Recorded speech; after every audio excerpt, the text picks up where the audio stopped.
ന്യായാധിപന്മാർ 14-ാം അധ്യായം. സാംസന്റെ വിവാഹം. സാംസൺ തിമ്നായിലേക്ക് പോയി. അവിടെ വെച്ച് ഒരു ഫിലിസ്തീ യുവതിയെ കണ്ടു. അവൻ തിരിച്ചു വന്ന മാതാപിതാക്കന്മാരോട് പറഞ്ഞു, തിമ്നായിൽ ഞാൻ ഒരു ഫിലിസ്തീ യുവതിയെ കണ്ടുമുട്ടി. അവളെ എനിക്ക് വിവാഹം ചെയ്തു തരണം. അവർ പറഞ്ഞു, നിന്റെ ബന്ധുക്കളിലോ നമ്മുടെ ജനത്തിലോ സ്ത്രീകളില്ലാഞ്ഞിട്ടാണോ നീ അപരിചിതരായ ഫിലിസ്തീനയുടെ ഇടയിൽ ഭാര്യയെ അന്വേഷിക്കുന്നത്? എന്നാൽ സാംസൺ പറഞ്ഞു, അവളെ എനിക്ക് തരിക. അവളെ എനിക്ക് ഇഷ്ടപ്പെട്ടു. അത് കർത്താവിന്റെ ഹിതമാണെന്ന് മാതാപിതാക്കന്മാർ മനസ്സിലാക്കിയില്ല. അവിടുന്ന് ഫിലിസ്തീയർക്കെതിരായി ഒരവസരം പാർത്തിരിക്കുകയായിരുന്നു. അക്കാലത്ത് ഫിലിസ്തീയർ ഇസ്രായേലിന്റെ മേൽ ആധിപത്യം പുലർത്തിയിരുന്നു. സാംസൺ മാതാപിതാക്കന്മാരോട് കൂടി തിമ്നായിലേക്ക് പോയി. അവിടെ ഒരു മുന്തിരിത്തോപ്പിൽ എത്തിയപ്പോൾ ഒരു സിംഹക്കുട്ടി അവന്റെ നേരെ അലറി വന്നു. കർത്താവിന്റെ ആത്മാവ് അവനിൽ ശക്തമായി ആവസിച്ചു. ആയുധം കൂടാതെ ആട്ടിൻകുട്ടിയെ എന്ന പോലെ അവൻ ആ സിംഹത്തെ ചീന്തിക്കളഞ്ഞു. എന്നാൽ മാതാപിതാക്കന്മാരെ അക്കാര്യം അറിയിച്ചില്ല. സാംസൺ ആ സ്ത്രീയോട് സംസാരിച്ചു. അവന് അവളെ വളരെ ഇഷ്ടപ്പെട്ടു. കുറച്ചുനാൾ കഴിഞ്ഞ് അവളെ കൂട്ടിക്കൊണ്ടു പോകാൻ അവൻ വന്നു. വഴിമധ്യേ ആ സിംഹത്തിന്റെ ഉടൽ കാണാൻ അവൻ തിരഞ്ഞു. അതാ, സിംഹത്തിന്റെ ശരീരത്തിൽ ഒരു തേൻകൂട്. അവൻ അത് അടർത്തിയെടുത്ത് ഭക്ഷിച്ചുകൊണ്ട് മാതാപിതാക്കളുടെ അടുത്തേക്ക് പോയി. അവർക്കും കൊടുത്തു. അവരും ഭക്ഷിച്ചു. എന്നാൽ ചത്ത സിംഹത്തിന്റെ ഉടലിൽ നിന്നാണ് തേൻ എടുത്തതെന്ന് അവൻ അവരോട് പറഞ്ഞില്ല. അവന്റെ പിതാവ് യുവതിയുടെ വീട്ടിലേക്ക് പോയി. സാംസൺ അവിടെ ഒരു വിരുന്ന് നടത്തി. യുവാക്കന്മാർ അങ്ങനെ ചെയ്യുക പതിവായിരുന്നു. അവനെ കണ്ടപ്പോൾ അവിടുത്തുകാർ 30 പേരെ വന്ന് തോഴരായി കൊടുത്തു. സാംസൺ അവരോട് പറഞ്ഞു, ഞാൻ നിങ്ങളോട് ഒരു കടംകഥ പറയാം.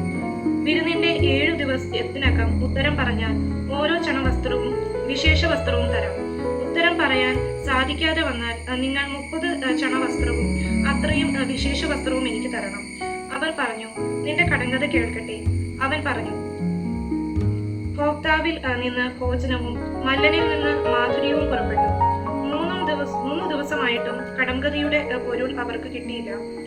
4-ാം ദിവസം അവർ സാംസന്റെ ഭാര്യയോട് പറഞ്ഞു, നിന്റെ ഭർത്താവിനെ വശീകരിച്ച് കടങ്കഥയുടെ പൊരുളറിഞ്ഞ് ഞങ്ങളോട് പറയുക. അല്ലെങ്കിൽ ഞാൻ നിന്നെ കുടുംബത്തോടെ ചുട്ടിരിക്കും. ദരിദ്രരാക്കാനാണോ നിങ്ങൾ ഞങ്ങളെ ക്ഷണിച്ചു വരുത്തിയത്? സാംസന്റെ ഭാര്യ അവന്റെ മുന്നിൽ കരഞ്ഞുകൊണ്ട് പറഞ്ഞു, നിങ്ങൾക്ക് എന്നോട് വെറുപ്പാണ്. എന്നെ സ്നേഹിക്കുന്നില്ല. എന്റെ ആളുകളോട് നീ ഒരു കടങ്കഥ പറഞ്ഞിരുന്നു. എന്നാൽ അത് എന്തെന്ന് എന്നോട് പറഞ്ഞില്ല. അവൻ പറഞ്ഞു, എന്റെ മാതാപിതാക്കന്മാരോട് പോലും ഞാനത് പറഞ്ഞിട്ടില്ല. പിന്നെ അത് നിന്നോട് പറയുമോ? വിരുന്ന് അവസാനിക്കുന്ന 7-ാം ദിവസം വരെ അവൾ കേണ് ചോദിച്ചു. അവളുടെ നിർബന്ധം മൂലം അവൻ അവൾക്ക് അത് വെളിപ്പെടുത്തി. അവൾ അത് തന്റെ ആളുകളോട് പറഞ്ഞു. 7-ാം ദിവസം സൂര്യാസ്തമയത്തിനു മുൻപ് പട്ടണവാസികൾ വന്ന് അവനോട് പറഞ്ഞു, തേനിനേക്കാൾ മാധുര്യമുള്ളത് എന്ത്? സിംഹത്തേക്കാൾ കരുത്തുള്ളത് ആര്? അപ്പോൾ അവൻ പറഞ്ഞു, എന്റെ പശുക്കിടാവിനെ കൊണ്ട് ഉഴുതില്ലായിരുന്നെങ്കിൽ കഥയുടെ സാരം നിങ്ങൾ മനസ്സിലാക്കുകയില്ലായിരുന്നു. കർത്താവിന്റെ ആത്മാവ് അവന്റെ മേൽ ശക്തിയോടെ വന്നു. അഷ്കലോണിൽ ചെന്ന് പട്ടണത്തിലെ 30 പേരെ കൊന്ന് കൊള്ളയടിച്ച് കടങ്കഥയുടെ സാരം പറഞ്ഞവർക്ക് വിശേഷ വസ്ത്രങ്ങൾ കൊടുത്തു.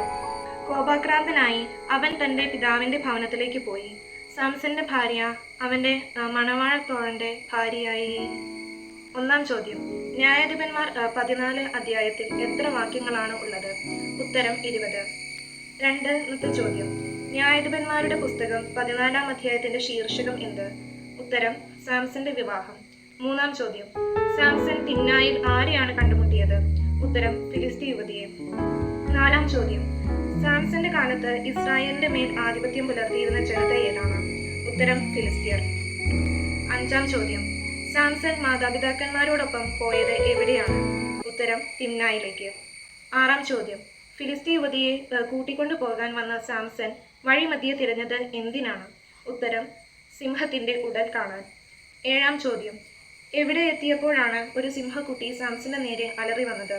ഉത്തരം തിമ്നായിൽ ഒരു മുന്തിരിത്തോപ്പിൽ വച്ച്. 8-ാം ചോദ്യം. ആരാണ് സാംസണിൽ ശക്തമായി ആവസിച്ചത്? ഉത്തരം കർത്താവിന്റെ ആത്മാവ്. 10-ാം ചോദ്യം. എന്ത് കൂടാതെയാണ് സാംസൺ സിംഹത്തിന്റെ ചീന്തിക്കളഞ്ഞത്? ആയുധം കൂടാതെ.